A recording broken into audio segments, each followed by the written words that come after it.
"Samantha, you hate me, don't you?"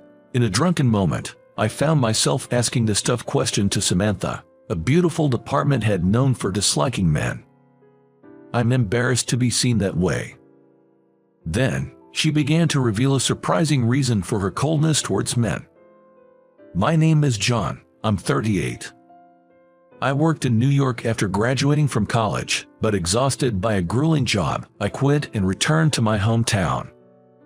I was drifting for a while, but then my middle school classmate, Mike, invited me to his company saying, 'Come work with us.' I was skeptical, thinking it might be a shady business, but it turned out to be a reliable company, loved by local businesses and corporations, making lighting fixtures for 50 years. At the interview, Mr. Smith, the president, greeted me in work clothes. He was all smiles, a genuinely nice guy. Surprisingly, they served coffee and jelly during the interview, which was informal but ended with a formal "We'll contact you in about a week with the results." So, when they called and asked, "When can you start?" I could hardly believe it and was really happy. This is how I got assigned to sales, and within a month, I felt at home in the company. Most of the employees were locals. Talking with colleagues about family and personal lives, we'd realize connections like my sister might have worked with you at the same part-time job in high school, or I used to live near your house. Has that barbershop closed down? It was a homey place, perfect for me. However, Samantha wasn't a local. She was quite tall, about 5'9". Her striking beauty made her seem unapproachable. She was so competent that she became a department head at 35. Apparently, she had worked at a major company in New York. But her demeanor was extremely aloof. When I submitted work she had requested, she would barely thank me without making eye contact. Yet, she would look at female employees, smile, and say warmly, "Thanks, Olivia, that was quick and really helpful." She might be called a cool beauty, but her attitude towards men and women was starkly different. Her overly formal attitude left me feeling dry. "Samantha hates men," Mike said, drinking his whiskey at a bar. "So she really doesn't like them. Did something happen?" "Well, being that tall, even if she's pretty, she's out of the ordinary." Mike frowned. "True, she's taller than most men, but I think she's attractive." When I expressed this, Mike, looking up at my height, said enviously, "That's because you're taller than Samantha. Hey, you should date her." Indeed, I'm 6 feet tall, taller than Samantha. But regardless, I've always liked tall women. My family is tall, and growing up, I always thought my 5'8" mother was cool. I find tall women attractive. But even if I like her, she might not feel the same about me. I can't just date her. I think Samantha particularly dislikes me. It happened a week ago. I went on a day trip to San Antonio, so I bought some cookies as souvenirs. "I'll leave Samantha's share here," I said, trying to put them on the corner of her desk. Then, she coldly rejected them, saying, "I don't need them." Honestly, I was quite shocked. I made up reasons like she might not like sweets or she's on a diet, just to convince myself. "Indeed, she does seem particularly cold to you. Maybe it's that thing where you're mean to someone you like." Mike made a teasing comment, making me almost spit out my drink as I exclaimed, "What are you talking about?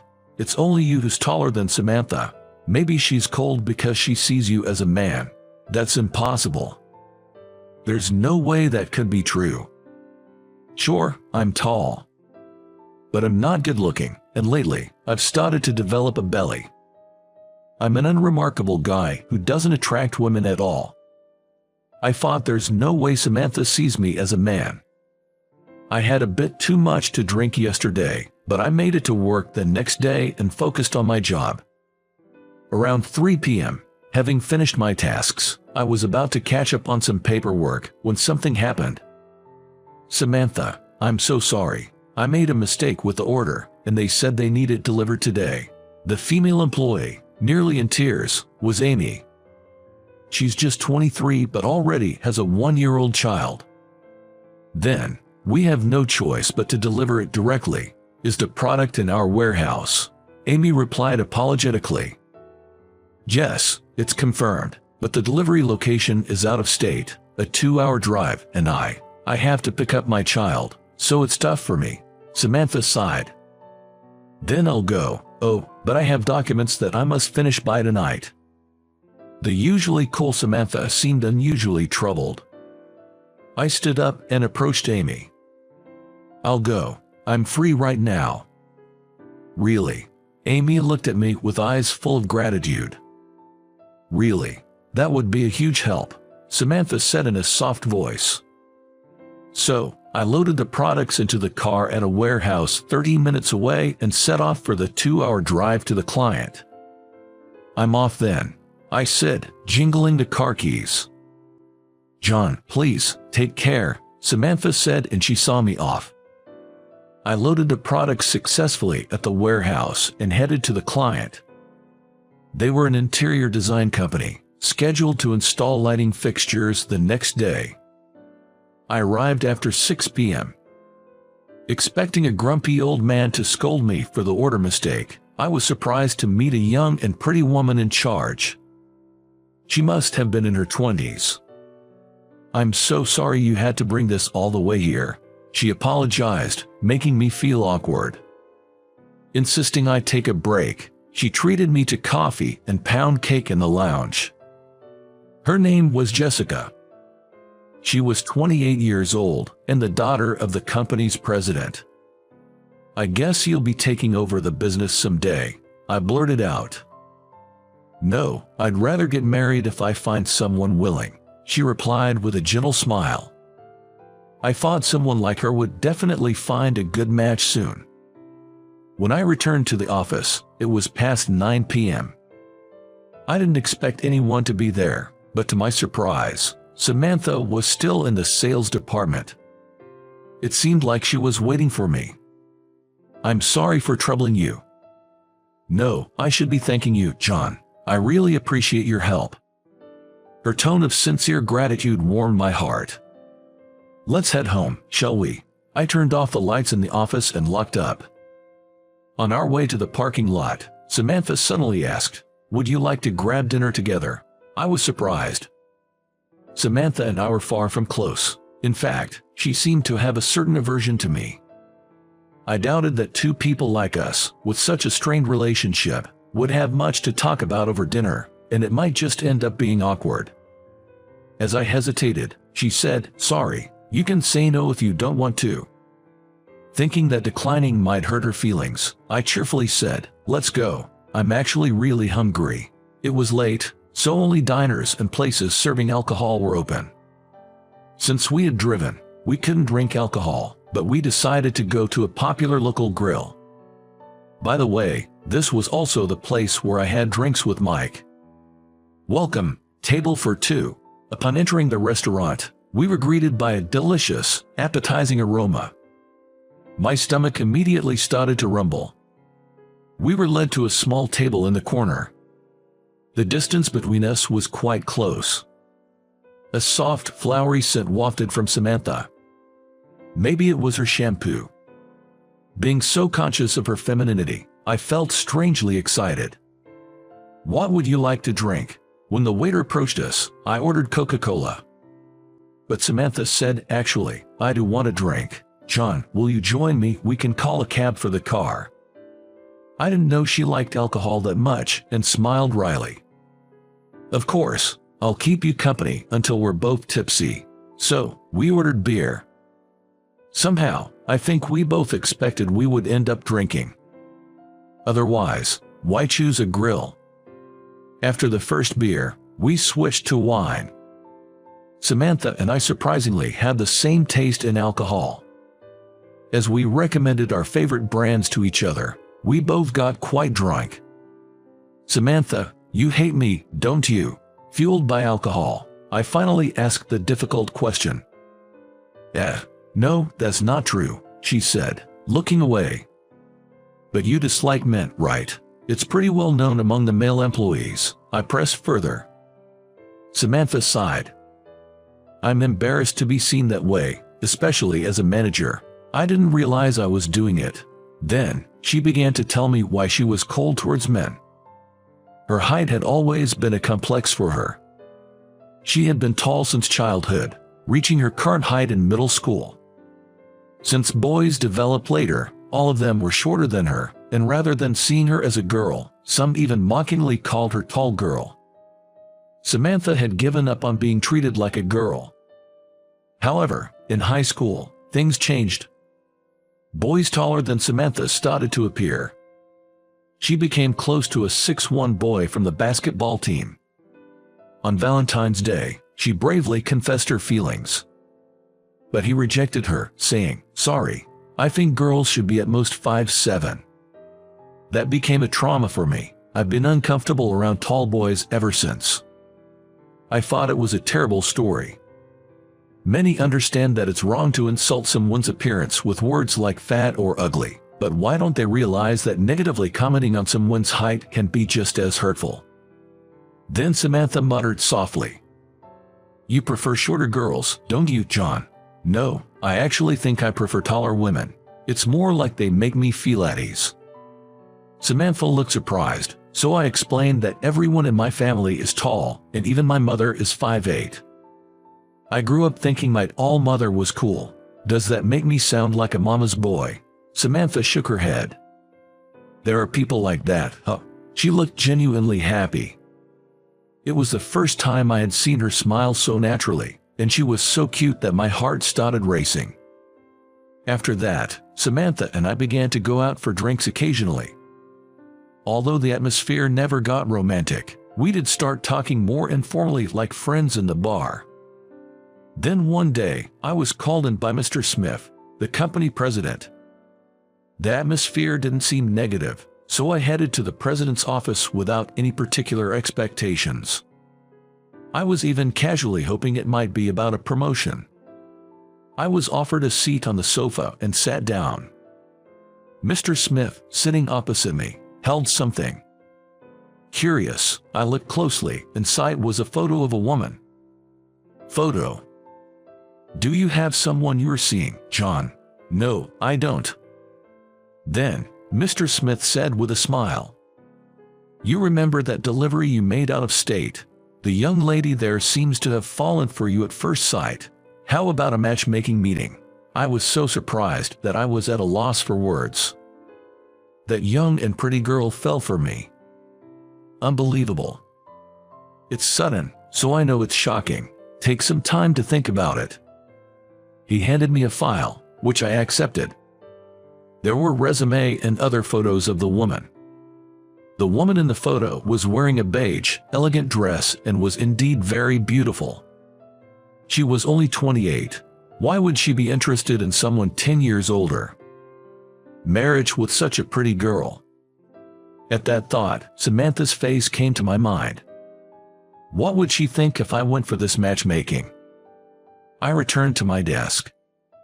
Hey, John, what's up? You're zoning out. Is that photos? You're not really going for a matchmaking, are you? Shoot. Mike had noticed. He quickly snatched the file from me and checked the contents. Well, she's gorgeous. And only 28. I'm so jealous.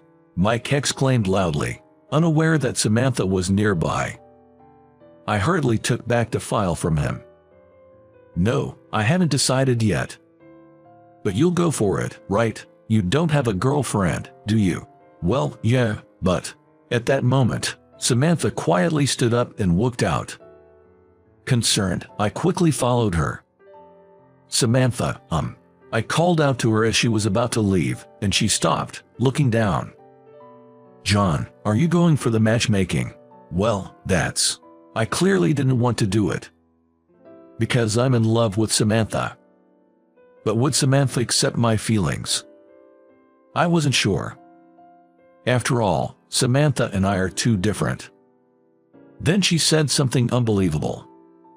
Please, turn it down. I involuntarily asked, what? She turned around and looked up at me.